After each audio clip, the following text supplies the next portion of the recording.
Bwana Yesu apewe sifa, watumishi wa Mungu, na kusalimu kwa jina la Yesu mahali popote ulipo. Nitumie nafasi hii kukaribisha katika channel hii pekee ya Power Request kwa ajili ya kupokea baraka na kusikia kile ambacho Mungu anataka usikie katika siku ya leo. Mimi ni Mohamed Mgase, karibu na ubarikiwe sana kupitia ujumbe huu. Anguko la Lucifer.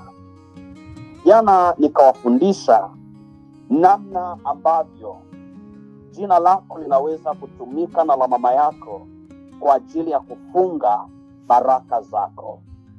Sasa kumbuka nilisema wanachukua karatasi yenye jina lako, yenye picha ya yule pepo mchafu, na wanapoandika katika ile karatasi jina lako na jina la mama, ziko herufi wanazoua kwa ajili ya kujua ile nguvu ulionayo.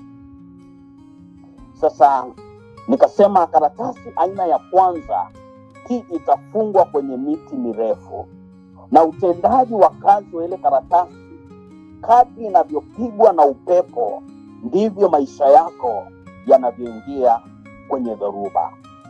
Sasa leo naomba nizungumzie karatasi ya pili. Hii karatasi ya pili itakuwa na jina lako na itakuwa na jina ya picha ya yule pepo mchafu aliyetumwa na kuelekezwa kwako. Sikiliza, hawa pepo wachafu ni wati. Kama unavyoona jeshi linatii mamlaka, huwa na yenyewe yanatii mamlaka. Kwa yanapotumwa hayana huruma, yanapaswa kutekeleza ile mission ambayo inatakiwa kufanyika. Kwa aina ya pili, hii inaitwa Al-Hamayu kwa lugha za kimashariki, mashariki ya kati huko. Sasa kutaja dini za watu. Ili mhusika apate na kile wanachokitaka, hii karatasi lazima itawekwa kwenye mto wa maji unaotembea. Kwa ile karatasi wataichukua, wataidumbukiza katika mto wa maji unaotembea, maji yanayoenda, sio maji yaliyosimama. Nini kusudi la kuiweka hii karatasi kwenye maji? Jambo la kwanza, zingatia hii usije ukasahau. Nguvu za giza zipo smart katika utendaji. Kwa nini maji? Maji yana sifa kuu moja, kuosha au kusafisha. Kwa wanapoitupa ile karatasi kwenye maji, yako matamshi wanayotamka. Kama jinsi tunavyoweza kuiweka hii karatasi kwenye haya maji, vile yanavyosonga mbele na hayawezi kurudi nyuma, ndivyo tunavyofunga tulichokusudia kwa mwenye jina hili na mama yake. Tunapoiweka hii karatasi, ndivyo maisha yake yapotee kwa kusonga mbele na asije kukumbuka kurudi nyuma, kama jinsi maji hayawezi kurudi nyuma. Wanaitupa ile karatasi na maji yanachukua ile karatasi. Wengi sana ambao wamefungwa kwa uchawi wa aina hii wana sifa kuu zifuatazo. Namba moja ni wanafunzi. Na hapa nitakuja kutoa mifano michache kama kuna mzazi. Ndio maana huwa tunapenda kusema ombea mtoto wako anayesoma. Nilikutana na kisa kimoja. Dada mmoja akawa analia sana juu ya binti yake. Alikuwa anafanya kazi, alikuwa anafanya masomo vizuri sana darasani. Alikuwa smart sana kichwani. Sasa siku moja akagombana na mwanafunzi mwenzie. Walipogombana, yule mwanafunzi mwenzie akamwambia, kwanza unajifanyaga una akili sana, tutaona kama utakao ufanye vizuri. Alipomtamkia vile, mtihani uliofuata, yule binti alifeli sana. Mpaka mama yake akashangaa. Mama yake akasema labda mazingira hii shule sio mazuri, ngoja nimpeleke shule nyingine. Akapeleka shule nyingine. Kule ndio kabisa. Tena na yule binti kafika mahali akamwambia mama, hata hivyo unapoteza tu ada yako. mimi sitaki kusoma. Binti ule akataka kuacha shule. Ndipo jamani, niseme hizi huduma za mtandaoni, watu wengi sijakutana na nyie, lakini zimefanya kazi. Acheni niwaambieni jamani, Mungu anatenda. Sikuonana naye, mama yake akanipigia simu. Alivyonipigia simu, nikamwambia mpe binti simu. Nikaanza kuomba.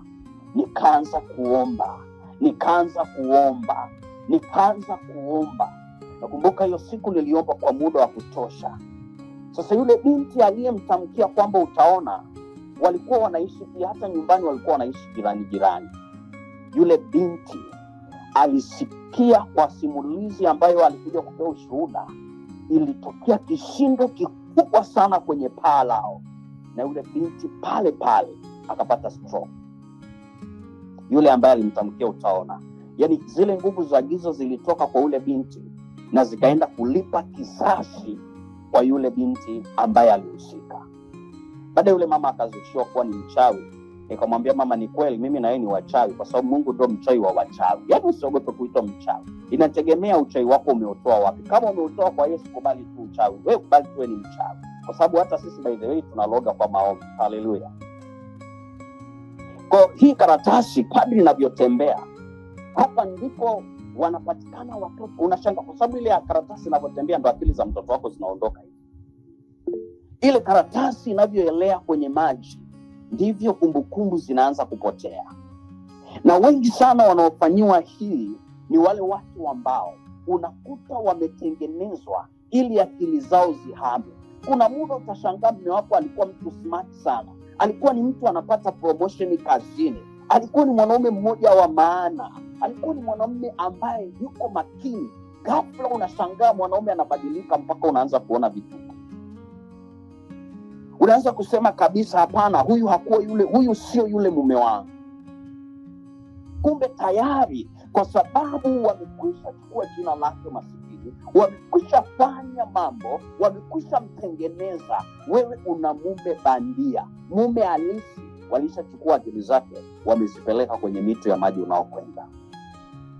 Halikadhalika kuna saa ulikuwa unakuta una mke mzuri, shangaa mke wako alikuwa mtiifu, anakupenda, ni mwaminifu. Unashangaa mwanamke amechinchi ghafla, alikuwa anafanya vitu vyake, unashangaa amebadilika, hakufikirii. Yani ile akili kwamba nimeolewa inapotea, na ile akili kwamba nimeoa inapotea. Alikuwa ni mwanaume mchapakazi, ghafla unashangaa anafikia kufanya kazi. Wako na watu wengi hapa duniani wanashindwa kuwajibika kwenye ndoa, na wapo wanaume wanashindwa kuwajibika majukumu yao ya kibinadamu kwenye ndoa.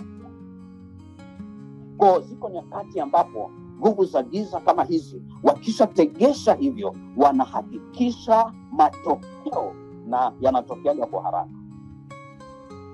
Karatasi inavyozidi kwenda ndivyo unashangaa akili zinazidi kudumaa. Mtoto anabadilika. Unaona mtoto wako alikuwa hanywi pombe, ghafla ameanza kunywa pombe. Mtoto wako alikuwa avuti bangi, ghafla ameanza kuvuta bangi. Mtoto wako alikuwa atumia drugs, hata bangi ni drugs pia. Unashangaa anaanza kutumia dawa za kulevya. Unasema saa nyingine sio marafiki, saa nyingine lile pepo likisha ingia linamwambia hebu tafuta kitu fulani utumie. Kwaona hizi nguvu za giza zitamtengenezea connection ya sehemu ya kupata hizo anazozihitaji. Kwa sababu ili mtu atumie dawa za kulevya, anahitaji kupata kundi la watu wanaotumia dawa za kulevya. Na mzinzi yoyote ni lazima apate marafiki wazinzi, waalimu wazuri wa wazinzi Promax, ili wamfundishe na yeye uzinzi. Saa nyingine si akili. Ndio maana kila changamoto inayotokea maishani usifanyie kazi kibinadamu. Changamoto nyingine ipeleke miguuni pa Bwana, ifanyiwe kazi kimbingu na si kibinadamu. Kwa kadri karatasi inavyozidi kwenda, ndivyo mambo yanavyozidi kuharibika. Ama walikusudia kuchukua kizazi chako usizae, kadri karatasi inavyozidi kwenda ndio kizazi chako kinakuwa blocked. Yani mimba hazifai.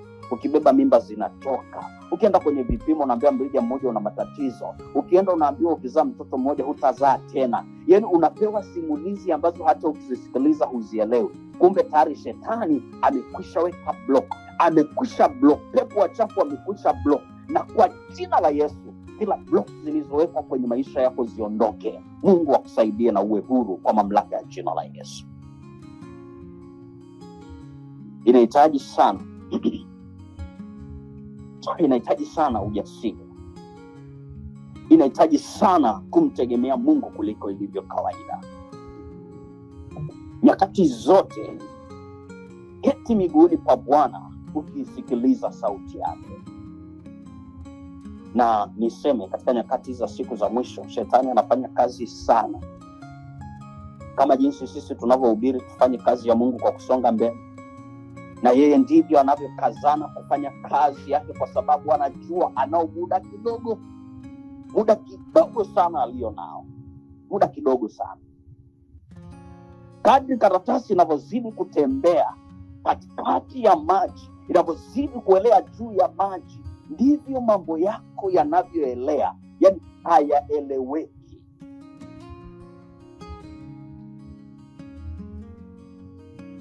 Kitu ambacho nataka nikwambie ni kitu hiki. Mungu ana nguvu. Hapo ndipo najivunia. Mungu ana mamlaka. Mungu ana uwezo. Mungu anayo maarifa. Mungu anao uwezo usiofikirika kwa akili za kibinadamu. Hizo nguvu zote mbele za Mungu hazina mamlaka.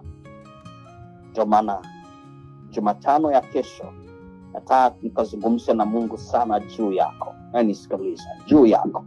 Mungu akakufanyia kitu. Mungu akakukumbuke katika kiwango.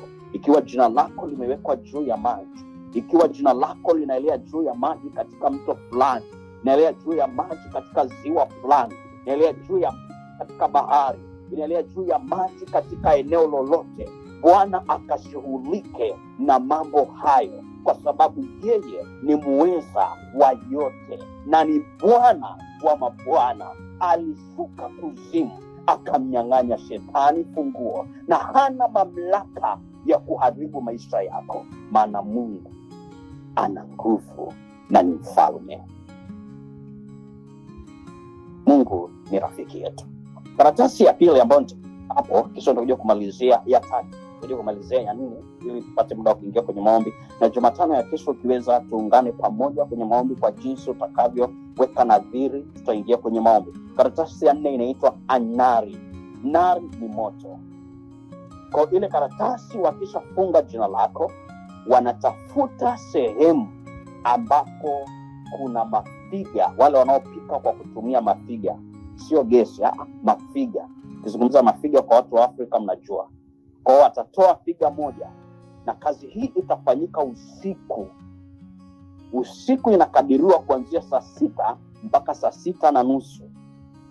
Kwa wataenda kwenye hilo jiko wakiwa uchi kabisa. Unajua pia kazi ya uchawi nayo ni fani. Kwa kweli ni kibarua. Ni kazi ambayo inataka kujitoa pia. Sio kazi, yani uwe chita kabisa ndio unaweza hiyo biashara. Na wataenda, watatoa figa moja, watachimba, watafukia ile karatasi pale. Wakishafukia ile karatasi, nini kinatokea? Sasa hapo unisikilize. Kama wewe ni mgonjwa, unisikilize vizuri. Ukishafukia hii karatasi, wale wenye majiko asubuhi watakapowasha jiko, kama walikusudia uumwe miguu, kama walikusudia uumwe kichwa, kama walikusudia uumwe tumbo, kama walikusudia damu zitoke bila kukoma, chochote walichonuia juu ya ile karatasi, wakishawasha moto, huku kwako kinatokea automatic. Hapo ndo utasikia mgonjwa wetu amepelekwa hospitali, vipimo vyote havionyeshi ugonjwa. By the way, nishakutana na watu wengi sana wana HIV walipoambiwa hakuna HIV. Pale jikoni wakianza kupika, wakishachochea tu kuni, ugonjwa unaanza.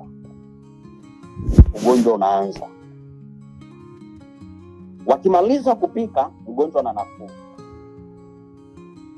Sasa hii nayo pia nimekutana nao sehemu nyingi sana. Utakuta wakipika, utasikia kuna saa maumivu makali sana. Kama ni mgongo, unashika kwa masaa ya kutosha, baadaye utachukua Panadol utameza, au baadaye utasema afadhali nimemeza Panadol za Kenya leo zimenisaidia. Kumbe sio Panadol za Kenya, kule wamemaliza kupika. Wewe unakuwa connected na ile karatasi na sehemu iliyowekwa. Wakianza tena kupika, kichwa kinauma, utapimwa malaria huna, kila kitu huna, pressure huna, sukari huna, lakini ni maumivu makali sana. Wakimaliza kupika, ndio nasema afadhali, asante Mungu, leo hizi dawa zimenisaidia, huyu daktari mzuri sana. Kumbe sio daktari, kule wamemaliza. Sasa siku wakipika maharage ya Mbeya, kwa Tanzania maharage magumu kuiva, sijui ndo ya Mbeya. Sasa sijui ya Mbeya ndo maraisi, hapo ndo sami ndo sielewi. Wapika ile maharage ambayo ni magumu kuiva, hapo ndipo utaumwa siku nzima. Ile karatasi inakuwa connected na wewe. Na hapa tunapata kitu kinaitwa maradhi ya masaa.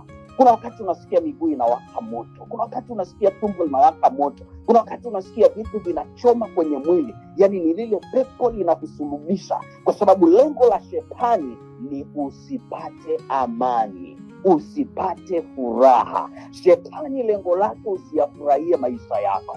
Shetani lengo lake, roho za kichawi ni hizi.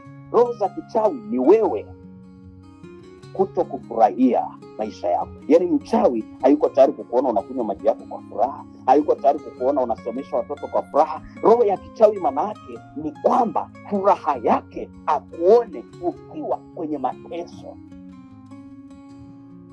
Alafu wachawi ndio wa kwanza kuja, jamani yani anafuatilia kila siku, asubuhi anakupigia simu, unaendeleaje kanisani, atakuja kutoa ushuhuda, jamani mama fulani anaumwa tumuombe. Kumbe yeye ndio injinia. Na ngoje nikwambie, kanisani kuna wachawi kuliko hata huko mitaani tunapoishi. Wapi?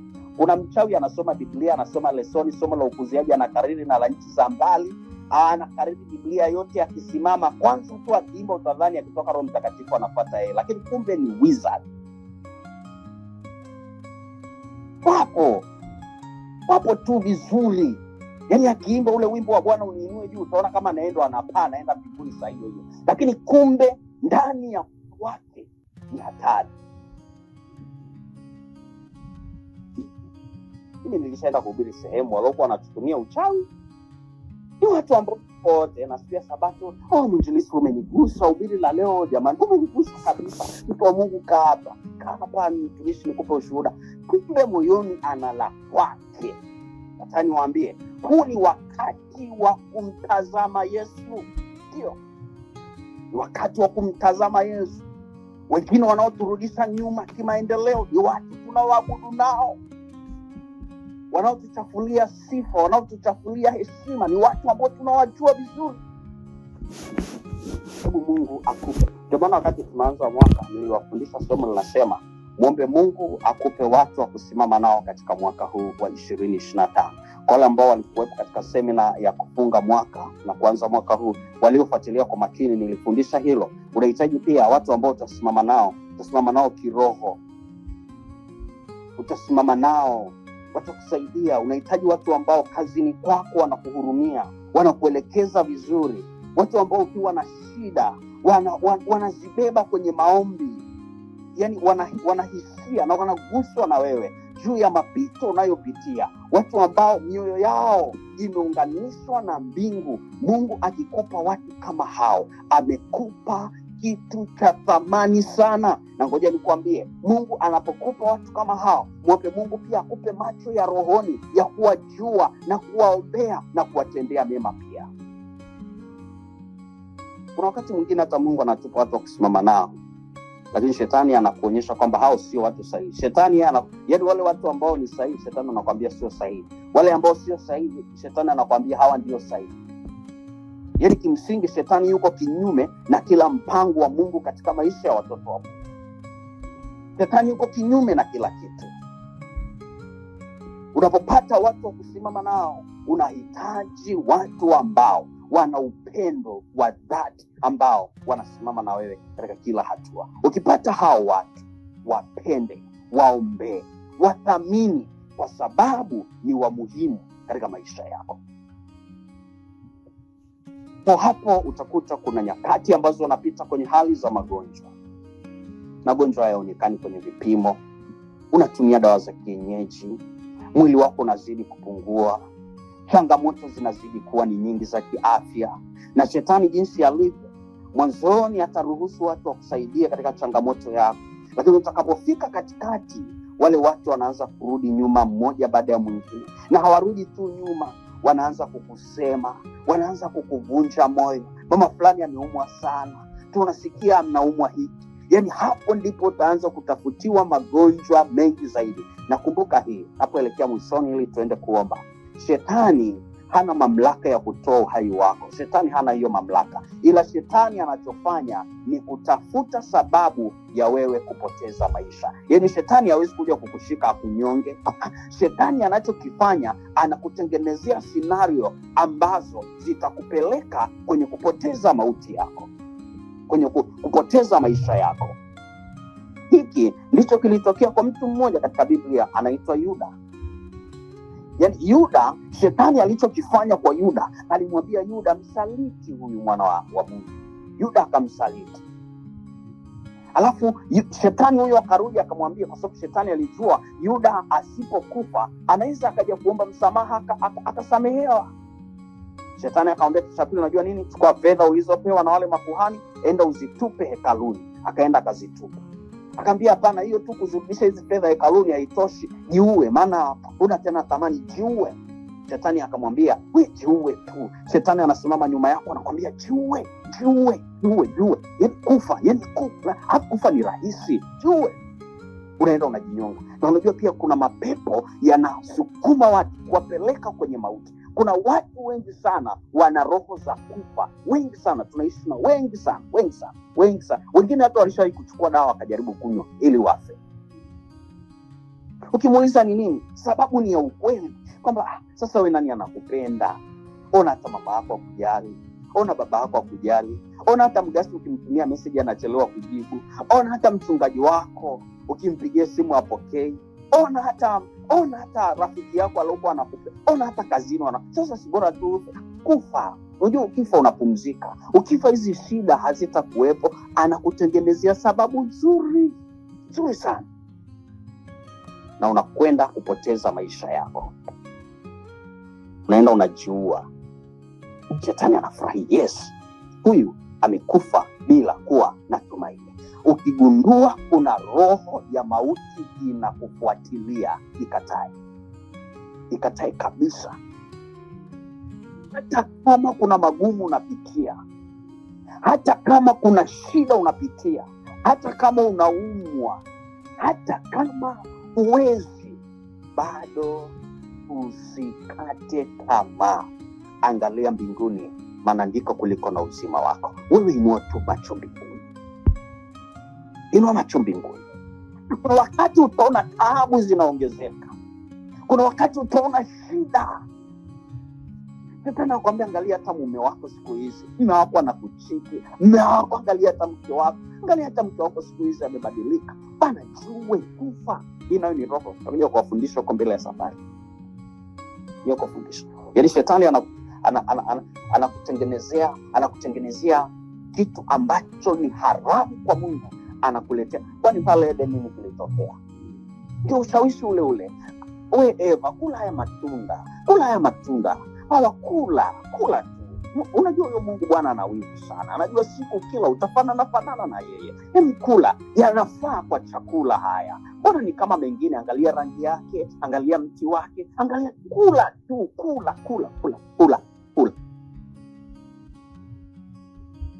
Unapaswa kuwa makini katika kila hatua. Kuna watu karatasi zao zimewekwa kwenye moto. Wakati moto unawaka ndio ofisi, bosi wako amekasirika. Uje kuona tu kuna siku tunaenda ofisini kwako unakuta bosi ni kisirani asubuhi mpaka kisirani kabisa. Yaani hujamkasirisha, hujamuongelea, kakasirika toka akiwa nyumbani. Ukiona hivyo pia sio yeye. Emea. Tena mwambie shetani, wewe ushindwe kwa jina la Yesu. Kama umekuja kupitia huyu boss na mtiisha kwa damu, omba kimoyomoyo, enda ofisini, fanya mambo yako. Fanya mambo yako. Kesho nitakuja kumalizia karatasi ya 4, alafu tutaendelea sehemu ya kesho. Usikose, tunaanza kuingia sasa ndani zaidi na kugusa changamoto moja mpaka nyingine. Mimi ninachotaka kuambia, usikubali kumisi vipindi hivi. Vitakusaidia, vitakufanya ujue, na hakuna kitu kizuri kama kujua mbinu za adui na kufahamu namna ya kudeal naye. Ukishajua namna ya kudeal naye, wewe utakuwa umefunguliwa, utakuwa umekuwa huru, utakuwa umeachiliwa. Ukishajua, na shetani akishajua tu kwamba umejua njia zake, atakuacha. Ndio maana katikati ya masomo haya kuna watu mnaweza mkapitia vitu vingi sana, lakini jua kwamba tumemchokoza adui na lazima tumkanyage, lazima tutoke tukiwa washindi katika vifungu ambavyo ibilisi ametuweka. Ndugu zangu wapendwa, tunaye Mungu anayeketi mahali pa juu pasiri mbinguni palipoinuka. Katika wakati huu na katika wasaa, nusu saa hii ya maombi, nusu saa hii ya kuomba, mwangalie Yesu.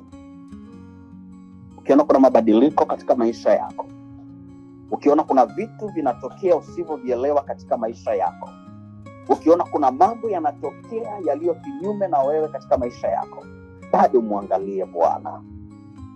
Kuna mtu mmoja nampenda sana, anaitwa Yabes. Katika Biblia ametajwa katika Nyakati wa Pili, anaitwa Yabes. Yabes akamlingana Bwana, akamwambia Bwana, lau kama ungenibariki. Hebu jifunze kumwambia Bwana, haijalishi nimechelewa kwa kiasi gani, bado ninazitaka baraka zako, bado ninautaka upendo wako, bado ninataka nguvu zako, bado ninataka nafasi ambayo Bwana unataka niwe nayo katika maisha yako. Bado itafute hiyo nafasi, na katika kuitafuta hiyo nafasi, Bwana atakwenda kukuonekania kwa namna isiyo ya kawaida. Kwa namna isiyo ya kawaida. Kwa namna isiyo ya kawaida. Nampenda Yesu kwa sababu ni rafiki yangu, ni rafiki yako pia.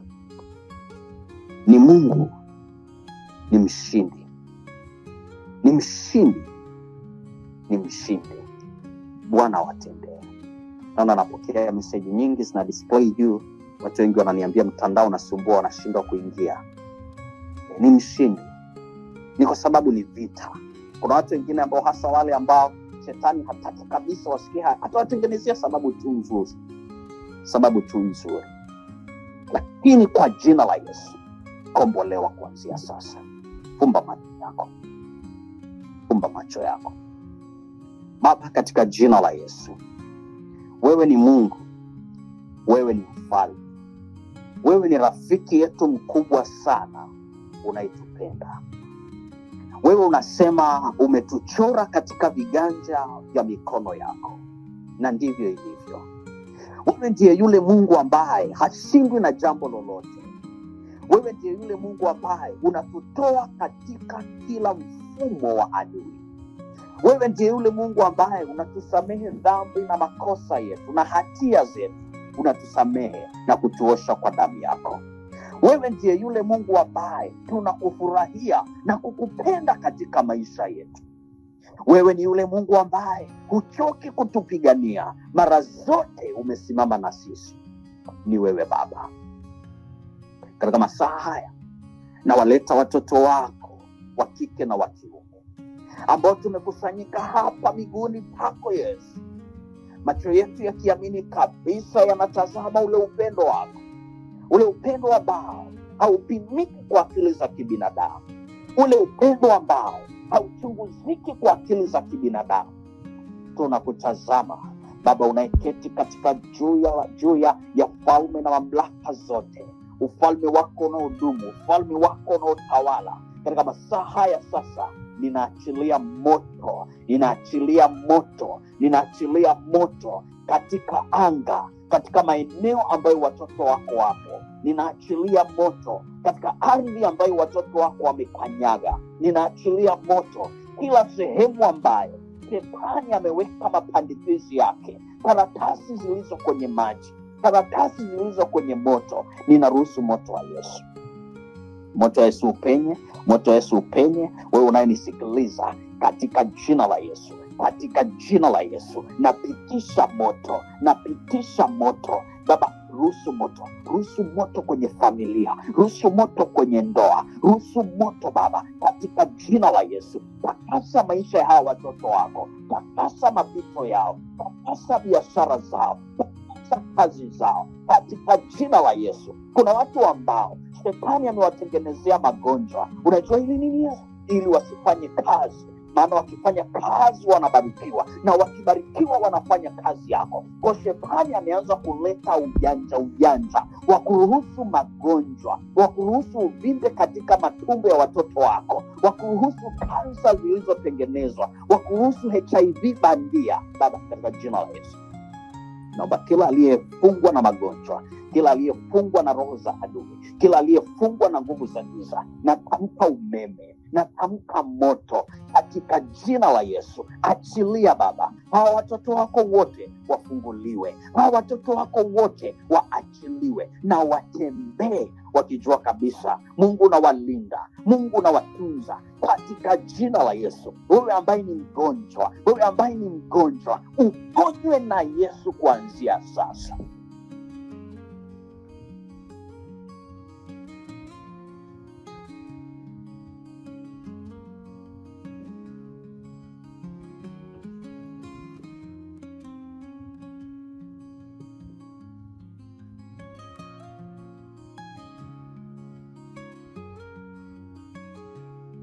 Asante kwa sababu masaa haya unakwenda kutenda, unakwenda kujibu, unakwenda kujiinua, unakwenda kutakasa, unakwenda kubariki. Na hawa watoto wako ninaomba wabarikiwe, ninaomba walinde waingiapo, ninaomba walinde watokapo, katika jina la Yesu. Pepo wachafu hawatatuzidi akili, maana wewe Mungu uko pamoja na sisi, maana wewe Yesu unatupenda, maana wewe Yesu umetutoa katika viganja vya mikono yako, katika jina la Yesu. Kila ambaye shetani amegusa maisha yake, Baba umfungue, na sasa uwabariki.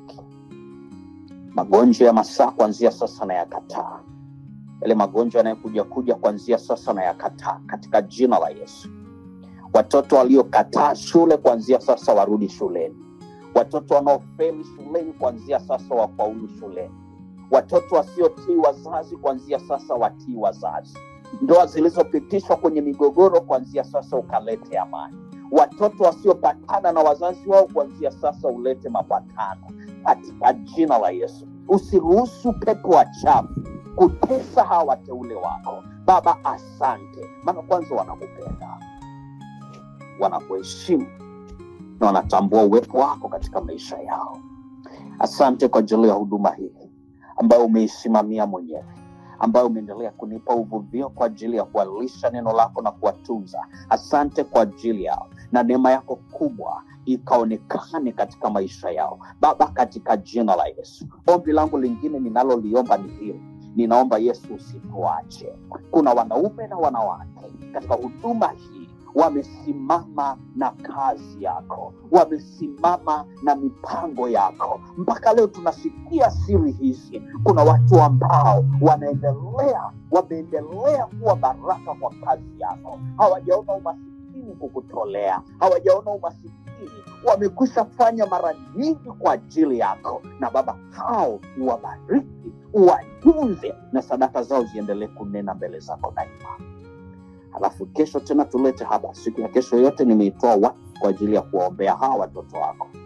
Nipe kibali, hata kama shetani akileta mbinu 100 nyingine, maana alizoleta bado ni nyingi, na atakazoleta nitazishinda kwa damu ya Yesu, maana uko pamoja nami. Hata hivyo unanionyesha kwamba wewe ni Mungu mkubwa sana, sio Mungu dhaifu wa kushindwa na vitu vidogo. Ndio maana hawa watoto wako unaenda kuwakomboa. Acha wajitamkie baraka. Andika comment hapo chini, sema asante Yesu kwa kunikomboa, sema asante Yesu kwa kunikomboa, sema asante Yesu kwa kunikomboa. Hebu jikomboe kwenye hayo makucha ya shetani. Andika asante Yesu, nimekombolewa. Jikomboe kwenye hayo makucha, jikomboe kwenye hizo madhabahu zilizofanya hiyo kazi, jikomboe kwenye makaratasi yaliyotengenezwa, jikomboe kwa jina la Yesu. Jikomboe, komboa watoto wako ambao wamefungwa akili zao. Kuna watu wamefunga akili za watoto wako. Mkomboe mtoto wako, mkomboe kijana wako, mkomboe binti yako, mkomboe mume wako, mkomboe mke wako katika jina la Yesu. Jitamkie kubarikiwa, jitamkie kuinuliwa zaidi, jitamkie kwamba wewe ni mshindi. Kila sehemu umeshinda, kila sehemu umeshinda kwa jina la Yesu. Umeshinda kabisa. Wewe ni mbarikiwa, wewe ni mbarikiwa, wewe ni mbarikiwa. Damu ya Yesu, damu ya Yesu, damu ya Yesu usafisha kabisa, na nguvu za shetani zimeshindwa, na nguvu za shetani zimeshindwa, na nguvu za shetani zimeshindwa. Asifiwe Mwokozi. Na sisi tunaimba haleluya, na sisi tunaimba haleluya, na sisi tunaimba haleluya.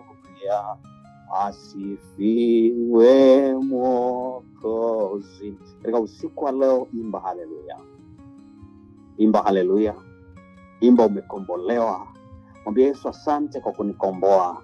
Mwambie Yesu asante kwa sababu mchana wa leo kwa mlioko nje ya Afrika.